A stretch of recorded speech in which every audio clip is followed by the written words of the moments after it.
ఈరోజు కడప నగరంలో మన మాజీ తెలుగుదేశం పార్టీ మైనార్టీ అధ్యక్షులు ఇమ్రాన్ గారి ఆధ్వర్యంలో ఉపవాసమున్న సోదరులకు వచ్చేసి చికెన్ బిర్యానీగా ఇక్కడ మన ఎన్టీఆర్ విగ్రహం కదా, ఎన్టీఆర్ సర్కిల్ కదా, ప్రతి ఒక్కరికి కూడా ఈరోజు చికెన్ బిర్యానీ అలాగే ఫ్రూట్స్ అందజేయడం జరుగుతుంది. ఇది మన కడప నగరము, కడప జిల్లా యొక్క సంస్కృతి. కుల మతాల అతీతంగా అందరం కూడా ఒకరి పండుగల్లో ఒక పాల్గొని దాంట్లో ఆ పండుగల్లో అందరూ పాల్గొని దాంట్లో ఉన్న వృత్తి మరి ఏ దాంట్లో కూడా లేదు.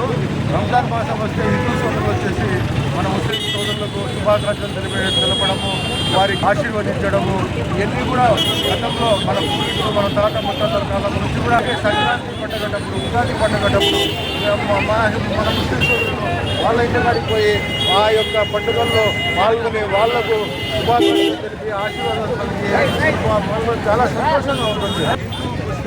క్రిస్టియన్ సోదరులు ప్రతి ఒక్క రంజాన్ పండుగ, అలాగే సంక్రాంతి పండుగ, ఉగాది పండుగ, క్రిస్మస్ పండుగలో ఒకరు అందరూ పాల్గొని దాంట్లో పాల్గొనడం చాలా మంచి సంస్కృతి. మా పార్టీలో ముఖ్యంగా మన నారా చంద్రబాబు నాయుడు గారు కూడా ప్రభుత్వం తరఫున నిన్న విజయవాడలో బ్రహ్మాండమైన విద్యార్థి ఏర్పాటు చేయడం జరిగింది. కులబద్ధాల అతీతంగా అందరూ కూడా దాంట్లో పాల్గొని అలాగే ఈ ఆంధ్ర రాష్ట్రంలో అమరావతి రాజధాని నిర్మాణం కోసము మహానిషులు పోలవరం ప్రాజెక్టు కోసము ఆయన పాటుపడుతున్న ఆరోగ్యాలు ఆశీర్వాదాలు ప్రజల యొక్క ఆశీర్వాదాలు కల్పించాలని చెప్పి తెలియజేస్తున్నారు. అలాగే రాబోయే ఉగాది రంజాన్ పండుగ శుభాకాంక్షలు కూడా తెలియజేస్తున్నారు.